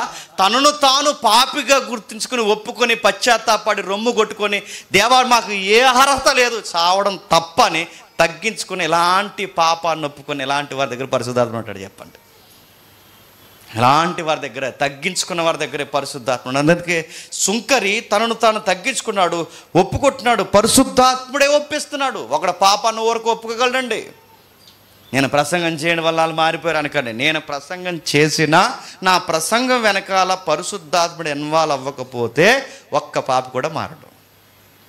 నా ప్రసంగానికి 100 మంది మారండి, ఎవ్వరు మారరు. ఆయన ఆకర్షిస్తే కానీ, పరిశుద్ధాత్ముడు ఇన్వాల్వ్ అవుతే కానీ పాపులు మారరు. చాలామంది ప్రశ్న అడుగుతారు, అంటే ఈయన పరిశుద్ధాత్ముడు అంటున్నాడు, ఆయన పరిశుద్ధాత్ముడు అంటున్నాడు, అందరూ పరిశుద్ధాత్ముడు అంటున్నారు, ఇంతకీ పరిశుద్ధాత్ముడు ఎవరితో ఉంటాడని అడిగితే, ఎక్కడ పాపులు ఒప్పుకొని, పాపాన్ని ఒప్పుకొని తమ్మును తాము శుద్ధీకరించుకుంటున్నారో వాళ్ళ వెనకాల ఎవరుంటారు చెప్పండి? పరిశుద్ధాత్ముడు ఉంటాడు. అంటే ఈ ప్రసంగికుడు వెనకాల పరిశుద్ధాత్ముడు ఉన్నాడా? ఈ ప్రసంగికుడు వెనకాల పరిశుద్ధాత్ముడు ఉన్నాడంటే తార్కాణం ఏం చెప్తారు చెప్పండి? ఏ ప్రసంగాలు విని, ఎవరి మాటలు విని పాపులు మారుతున్నారో, వ్యభిచారులు మారుతున్నారో, దొంగలు మారుతున్నారో, మారి ప్రభువుని హత్తుకొని నిజాయితీ కలిగిన జీవితాన్ని స్వీకరించడానికి ఎవరైతే ఒప్పుకుంటున్నారో అక్కడ ఎవరి కార్యం పనిచేస్తుంది చెప్పండి? పరిశుద్ధాత్మ పనిచేస్తుంది. ఇదే గుర్తు. ఈ సంఘంలో పరిశుద్ధాత్ముడు ఉన్నాడా లేదనడానికి ఇక్కడ మారిన వారు సాక్ష్యాలే చెప్పండి, గుర్తు. అదే సాక్ష్యం. ఎందుకో ఇక్కడ పాప మారుతున్నాడు, పాపునైన నన్ను కరుణించుము. కరుణించాడు. కరుణించిన వారి పేర్లు చెప్పండి జీవ గ్రంథంలో రాసుకుంటాడు. అలా కరుణించే మీ 12 మంది పేర్లు రాసుకున్నాడు. అలా కరుణించే మీ 70 మంది పేర్లు కూడా ఉండాలనుకున్నాడు. కరుణించి పాపులనైనా మన చేతికి ఒక అధికారం ఇచ్చి, ఒక బహుమానం ఇచ్చి, ఒక పరిచర్య ఇచ్చి మనల్ని వాడుకుంటున్నప్పుడు ఆ పరిచర్ని బట్టి మనం చెప్పండి ఏమాత్రం, ఎంత మాత్రం అతిశయించకూడదంట. అతిశయిస్తే ఏమవుద్ది? నువ్వు ప్రభు మీద ఆనుకోవడం మానేస్తావు, పరిశుద్ధాత్మ మీద ఆనుకోవడం మానేస్తావు, మనల్ని మనమే నమ్ముకోవడం ప్రారంభిస్తాం. అప్పుడప్పుడు కొన్నిసార్లు మీరు గమనించండి, పరిశుద్ధాత్మ మనల్ని నడిపిస్తున్నాడు లేదు మనకు అర్థమవుతుంటుందండి. పరిశుద్ధాత్మ మనల్ని నడిపించట్లేదు అన్నప్పుడు కూడా మనకు అర్థమవుతుంటుంది. ఒక వ్యక్తి చేస్తున్న ప్రార్థన బట్టి, ఆ ప్రార్థన బట్టి చెప్పచ్చు, ఇది నటిస్తున్నాడా, కావాలని పదాలు వల్లిస్తున్నాడా, బాగుంటుందని చెప్పి ఈ ప్రేయర్లో ఈ లైన్ తీసుకొస్తున్నాడా, తెలిసిపోతుందండి ఇదంతా. ఒక వ్యక్తి ప్రసంగం 10 నిమిషాలు నేను చెప్పొచ్చు, వీడి ప్రసంగంలో ప్రభువుని కనపరుస్తున్నాడా, వాడి జ్ఞానం ఎంత ఉందన్నాడు బయట పెట్టుకుంటున్నాడా, వాడి ప్రసంగంలో ప్రభువుని చూపిస్తున్నాడా, పరిశుద్ధాత్మని చూపిస్తున్నాడా, లేదు నాకెంత నాలెడ్జ్ ఉందని ఎలిబ్రేట్ చేసుకుంటున్నాడా, తెలిసిపోతుంది అండి. ఒక 10 నిమిషాలు బట్టి చెప్పొచ్చు, ఆత్మతో నడిపింపబడుతున్నామో మానవాత్మతో నడిపింపబడుతున్నామో తెలిసిపోతుంది. అందుకే ప్రభు అంటున్నాడు, పాపులు మనం ఒప్పుకోండి. ఏమని ఒప్పుకోవాలట? ప్రార్థన చేసినప్పుడు ప్రార్థన బట్టి గర్వించొద్దు, ప్రార్థన వెనకాల జవాబులు వచ్చినప్పుడు జవాబును బట్టి గర్వించొద్దు, అసలు దేన్ని బట్టి గర్వించొద్దు. మీరు ఆనందించాల్సింది ఏదైనా ఉంది అంటే పాపులమైన మమ్ములను కరుణించావు. నీ జీవ గ్రంథంలో పేర్లు రాసుకున్నాయి. ఎందుకన్నా మాకేం కావాలి ప్రభు? మా దగ్గర చెప్పుకోవడానికి మాకేమీ లేదు, నీ ముందు నిలబడడానికి మాకు ఏ అర్హత లేదు. నీ ఎదుటి మేము నిలబడి ఈరోజు ప్రార్థన చేస్తున్నామంటే నువ్వు మమ్మల్ని అంగీకరించకపోతే ఈరోజు మేము ఏమైపోదుమో. ఇంతకు మించి మాకేముంది ప్రభు చెప్పుకోవడానికి? మాకేమీ లేదు ప్రభు. ఇది ఎప్పుడు మనకు అది ఉన్నప్పుడు అండి మనం భక్తిలో బాగుంటామండి. ఆ సారం మనకి ఎప్పుడు జ్ఞాపకం ఉన్నప్పుడు మన ప్రార్థనలు బాగుంటాయండి. ఈ పరిశుద్ధాత్మడు ఒప్పుకోలు ఎప్పుడు మనలో పనిచేస్తే మన మాటలు బాగుంటాయి, ఎదుటోళ్ళని గౌరవించే విధానం బాగుంటుంది, తృణీకరించలేము. ప్రతి విషయంలో ఎలా మసులుకోవాలో మనకు అర్థమవుతుంది. ఎప్పుడు వస్తుంది ఈ స్వభావం అంటే నాలో పరిశుద్ధాత్ముడు పనిచేసినప్పుడు. అందరికి వస్తాడండి పరిశుద్ధాత్ముడు. ఆయన అడిగిన ప్రతి ఒక్కరికి పరిశుద్ధాత్ముడు అనుగ్రహిస్తాడు. కానీ ఆ పరిశుద్ధాత్ముడు నీలోకి వచ్చిన తర్వాత నీలో కార్యాలు జరుగుతున్నప్పుడు నీ బిహేవియర్ ఎలా ఉంటుందో దేవుడు చూస్తాడు. ఆ పరిశుద్ధాత్మను పొందుకునే సౌలు గొప్ప రాజుగా పేరు తెచ్చుకున్నాడు. ఆ పరిశుద్ధాత్ముడు వచ్చాకే గర్వించాడు. ఆ పరిశుద్ధాత్ముడు సౌలును వదిలి దావీదు మీదకి వచ్చేసాడు. చాలా డేంజర్ అండి. మన దేవుళ్ళలోకి వచ్చామన్నది ఎంత ఆనందమో ఆ దేవుళ్ళో నిలబడి లోబడాలన్నది కూడా అంత ఆనందంగా మనం స్వీకరించాలి. లేదంటే మనల్ని మనమే చెప్పండి పాడు చేయదు. మనల్ని ఎవరు పాడు చేయదు. మనకి స్మోకింగ్ మనల్ని పాడు చేయదు, ఆల్కహాల్ మనల్ని పాడు చేయదు, లస్ట్ బయట మనకు కనబడుతున్న ఈ వ్యామోహాలు మనల్ని పాడు చేయదు, వ్యభిచారం మనల్ని పాడు చేయదు. మరి ఏది మనల్ని పాడు చేస్తుంది? సేవ చేస్తున్న ఫీలింగ్ ఉంటుంది చూసారా, అది మనల్ని పాడు చేసేస్తుంది. సంఘంలో మా ప్రార్థనకు జవాబు వస్తుందన్న ఫీలింగ్ ఉంటుంది చూసారా, అది మనల్ని పాడు చేస్తుంది. దేవుడు మమ్మల్ని చాలా బాగా దీవించాడు, వెల్ సెటిల్డ్ అనే ఫీలింగ్ ఉంటుంది చూసారా, ఆ ఫీల్ మనల్ని పాడు చేసేస్తుంది. కొంతమంది అడుగుతున్నారు, పాస్టర్ గారు 3 రోజులు ఉపవాసం ఉండి మా కొరకు ప్రార్థన చేయండి, మనకి ఇంకా ఒక 5 కోట్ల ప్రాజెక్ట్ ఉంది, ల్యాండ్ ఇష్యూ, ఆ ల్యాండ్ వచ్చేసేలా 3 రోజులు ఉపవాసం ఉండి ప్రార్థన చేయండి అని అనగానే పాస్టర్ గారు అలాగే మీకోసం మేము 3 రోజులు ఉపవాసం ఉంటాం. దేనికోసం? 5 కోట్ల ల్యాండ్ కోసం అంట. చెప్పడానికి ఆయనకి సిగ్గులేదు? చెప్పండి, ఈ మాట ఇంకా అనకూడదు నేను. ల్యాండ్ కోసం ఉపవాసం ఏంటి? మీ ప్రాజెక్టుల కోసం ఉపవాసం ఏంటి? అంటే ఇప్పుడు గొప్ప ప్రాజెక్ట్ మీకు వచ్చేస్తే రేపు ఏం చేస్తారు? ఇంకెవరికి లెక్క లేకుండా 5 కోట్లు వేసుకుని తిరుగుతారా కళ్ళు ఎత్తుకెక్కించుకొని? అదే అంటే మనకి బ్లెస్సింగ్ ఎలా తీసుకోవాలి కూడా మనకి తెలియలేదు. వస్తుంది, ఆయన ఇవ్వాలనుకుంటే 5 కోట్లేటి 10 కోట్లు కూడా వస్తుంది. ఆయన ఇవ్వాలనుకుంటే 100 కోట్లేటి వచ్చి నీ వాకిట్లో ఉంటుంది. ఆయన ఇస్తాడు, కానీ 100 కోట్ల వైపు చూడకు నువ్వు. ఆయన వల్ల ఈ కార్యం జరిగింది, అదే చూడు. దేన్ని బట్టి అతిశయించుకో. మరో మాట చూద్దాం, రోమిలికి రాసిన పత్రిక, త్వరగా ముగించుకుందాం. రోమిలికి రాసిన పత్రిక, అపోస్తలుడైన పౌలు రోమిలికి రాసిన పత్రిక 8వ అధ్యాయం 23 వచనాలు. విచిత్రమైన సందర్భం ఉంది ఇక్కడ చూడండి.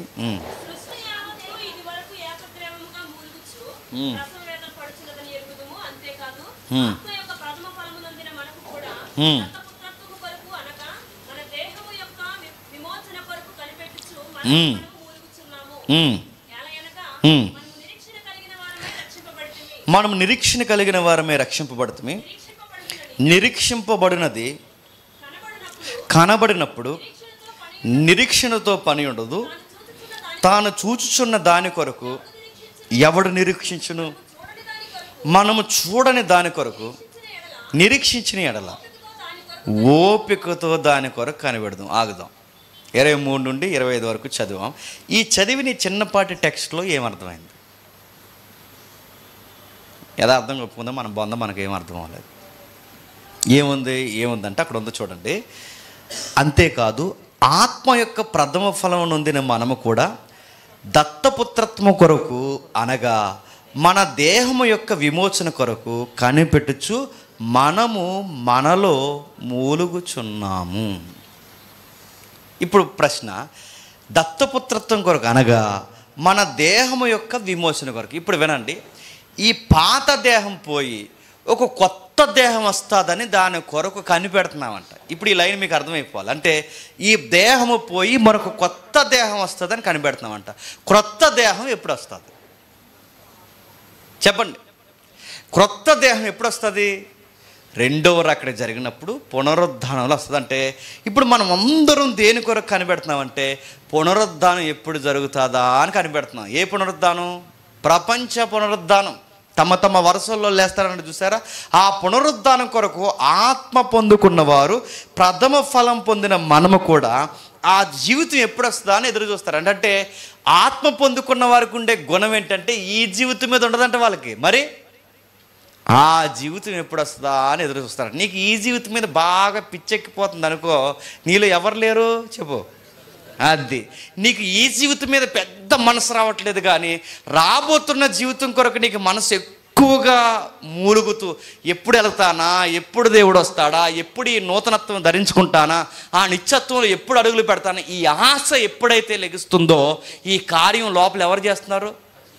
పరిశుద్ధాత్మ. అంటే పరసంబంధమైన విషయాలే ఎక్కువగా నువ్వు ఆలోచిస్తున్నావంటే ఆత్మ ఉన్నట్టు, లౌకికమైన విషయాల కొరకే నువ్వు ఎక్కువ ఆలోచిస్తున్నావంటే నీలో ఎవరున్నట్టు? నీ ఆత్మ నీలో ఉన్నట్టు దురాత్మ చేత నడిపింపబడుతున్నాడు. అందుకే చెప్తున్నాడు చూడండి, ఇక్కడ మాట్లాడుతున్నాడు చూడండి చాలా స్పష్టంగా. పుత్రత్వం కొరకు అనగా మన దేహము యొక్క విమోచన కొరకు కనిపెడుచు మనలో మనం ములుచున్నాం. ఎప్పుడు ఈ విమోచన వచ్చేది? పునరుద్ధానంలో వస్తుంది. అప్పటి వరకు కనిపెడుతున్నాం. అనగా మన నిరీక్షణ కలిగిన వారమై రక్షింపబడుతుంది. దేని కొరకు నిరీక్షణ? దేని కొరకు రక్షింపబడ్డాం? 2 ఎకరాలు వస్తాయని రక్షింపబడ్డామా? దేని కొరకు రక్షింపడ్డాం? ఆస్తులు ఇల్లు కలిసి వస్తాయని రక్షింపడ్డామా? దేని కొరకు? యేసుప్రభు నమ్మం. చాలా స్పష్టమైన ప్రశ్న రేజ్ చేస్తున్నాడు ఆయన, క్వశ్చన్ అడుగుతున్నాడు ఆయన. దేని కొరకు రక్షింపడ్డాం? ఏదేదో వస్తుందో రక్షింపడలేదు. మనం దేనికి రక్షింపడ్డామంటే రేపు మరణించినా ఆయన వచ్చినా ఒక నిరీక్షణ కలిగి బతుకుతున్నాం. ఆ నిరీక్షణ ఏంటంటే నిత్యత్వం ఉందని బతుకుతున్నాం, గొర్రె పిల్లతో ఉంటామని బతుకుతున్నాం, దేవుడితో కలిసి సహవాసం చేస్తామని బతుకుతున్నాం. పాప రోత జీవితం పోయి ఒక నూతన జీవితంలో అడుగులు వేయబోతున్నామని నిరీక్షణ కలిగి ఉన్నాం. ఇదే కదండి క్రైస్తవ విశ్వాసం.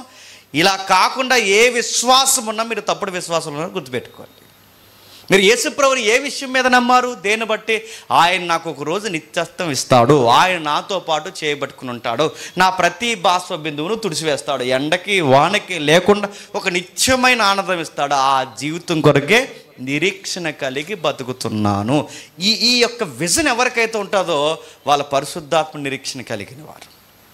పునరుద్ధానం కొరకు ఎదురు చూడాలి, రాబోతున్న జీవితం కొరకు ఎదురు చూడాలి.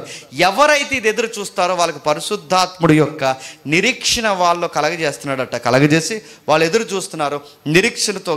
నిరీక్షింపబడినది కనబడినప్పుడు నిరీక్షణతో పని ఉండదు. ఒకరోజు కనబడుతుంది, ఆ రోజు ఇంక ఎదురు చూడడం అనేది ఉండదు. ఎందుకంటే మనం దేని కొరకైతే ఎదురు చూస్తామని ఇచ్చేస్తామే ఒకరోజు చెప్పండి వస్తుంది.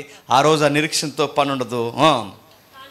తాను చూస్తున్న దాని కొరకు ఎవడు నిరీక్షించును? పరిశుద్ధాత్ముడు ఉన్నవాడే నిరీక్షించును.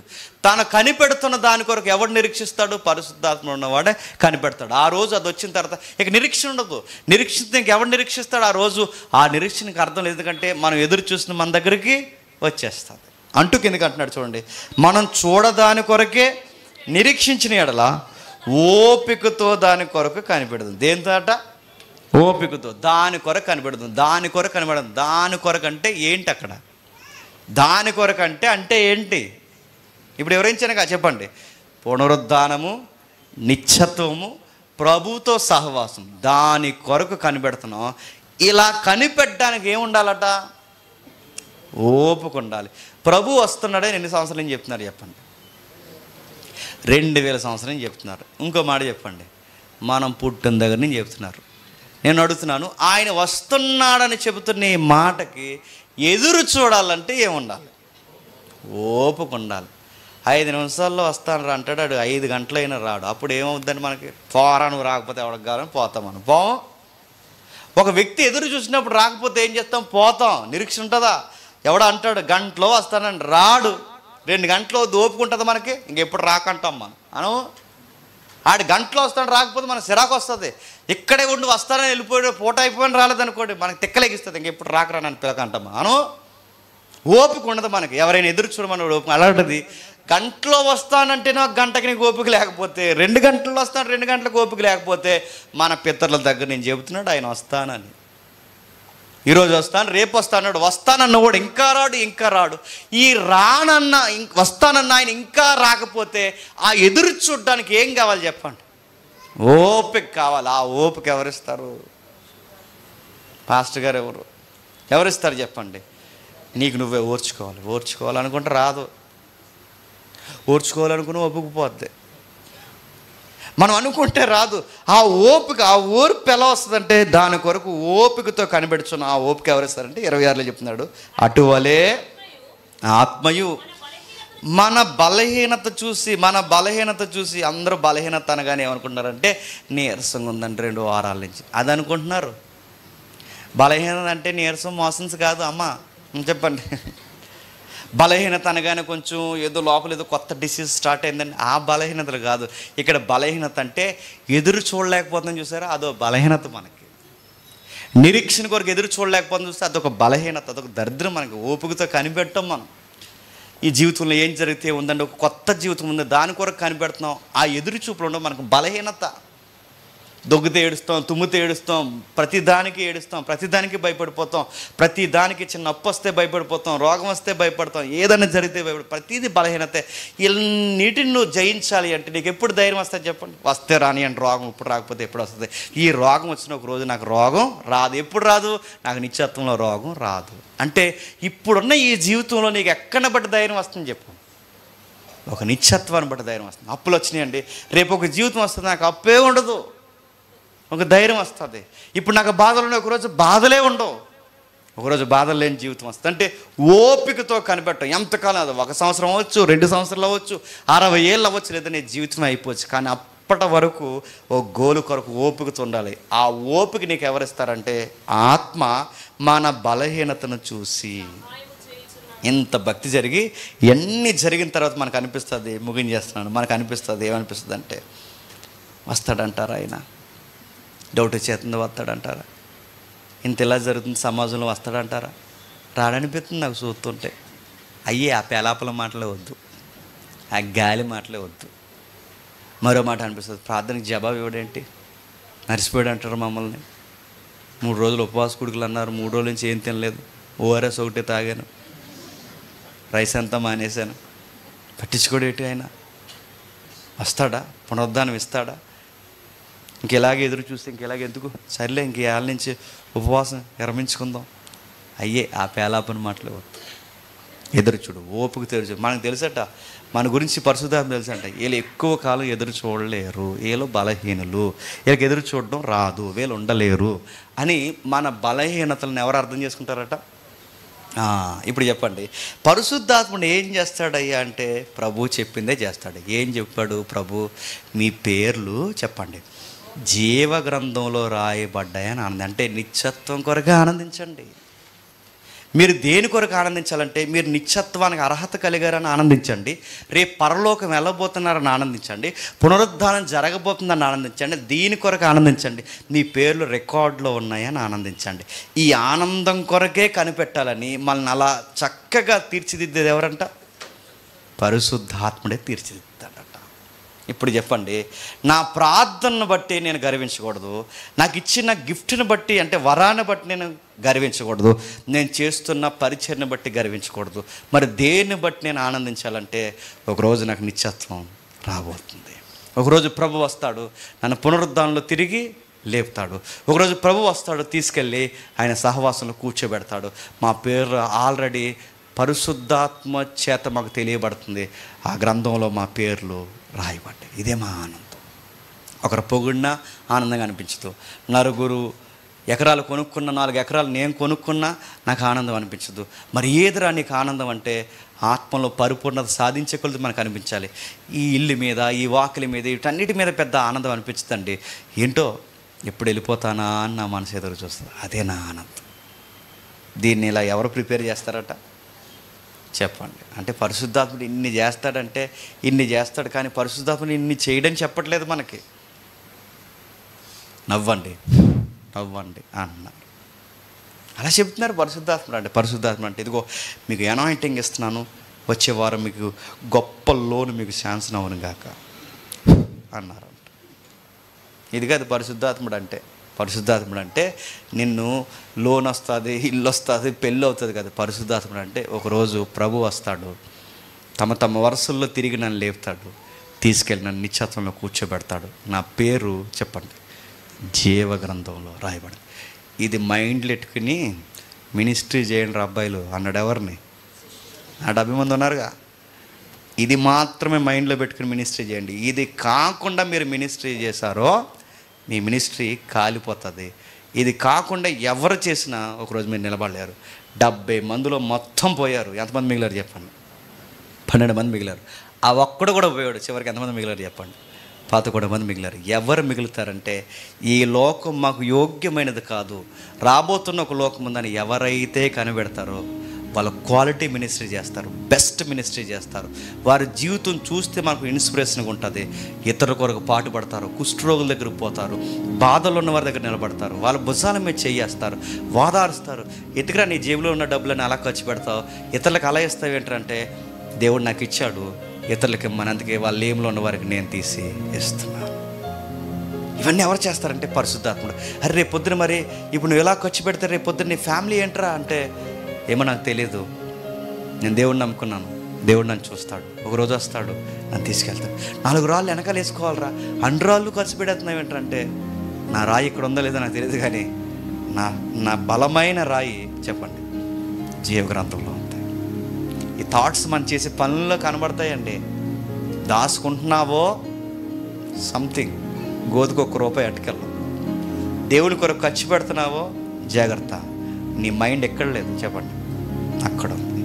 అతిశయిస్తున్నావో నీ మైండ్, నీ బ్లెస్సింగ్ని బట్టి అతిశయిస్తున్నావో ఈ లోకం మీద నీ జీవితం ఉంది. లేదు నన్ను దేవుడు ఎంత దీవించిన అబ్రహాంలాగా దూరం నుండి చూసి, దవి దేశమంతా నాకే ఇచ్చావా, నీదే అబ్రహాం. దూరం నుంచి చూసాడట, మొత్తం ల్యాండ్ అంతా అబ్రహాం గారిదే.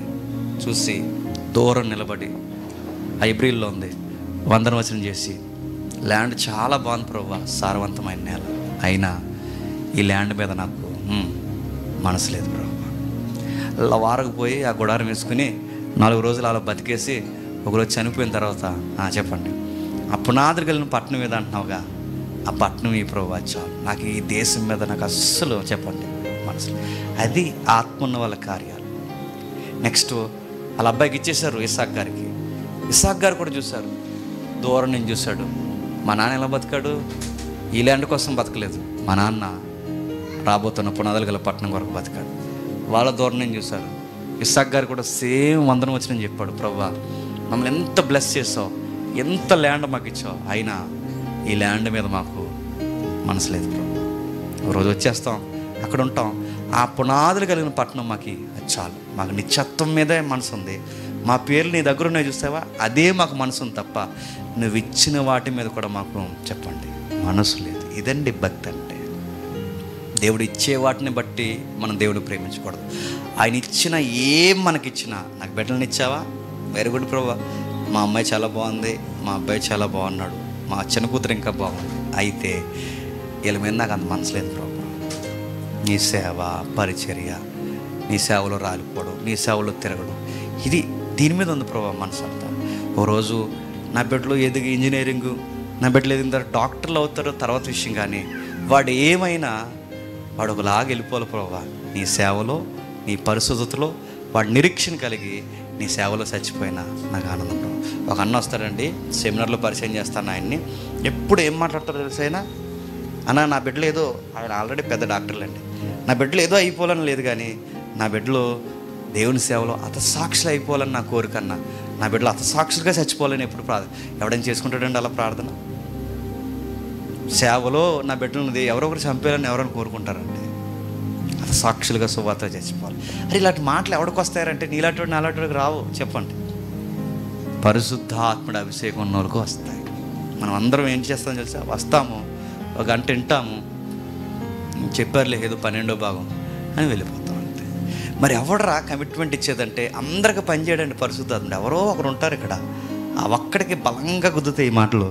ఆ రోజు వాడు నిర్ణయించుకుంటాడు, దేవా బతికితే ఇలాగే బతకాలి, నా కోసమే మాట్లాడు, నాకే చెప్పు, నాకు అర్థమైంది, ఇక నా మనసు దేటి మీద లేదు, నా మనసు రాబోతున్న ఆ నిశ్చత్వం మీద ఉంది. ఎవరో ఉంటారండి, ఆ ఒక్కడికి అనాయింటింగ్ వస్తుంది, ఆ ఒక్కడు పరిశుద్ధాత్మ అభిషేకం జరుగుద్ది, ఆ ఒక్కడి చాలండి చాలామందిని బాగు చేస్తారు.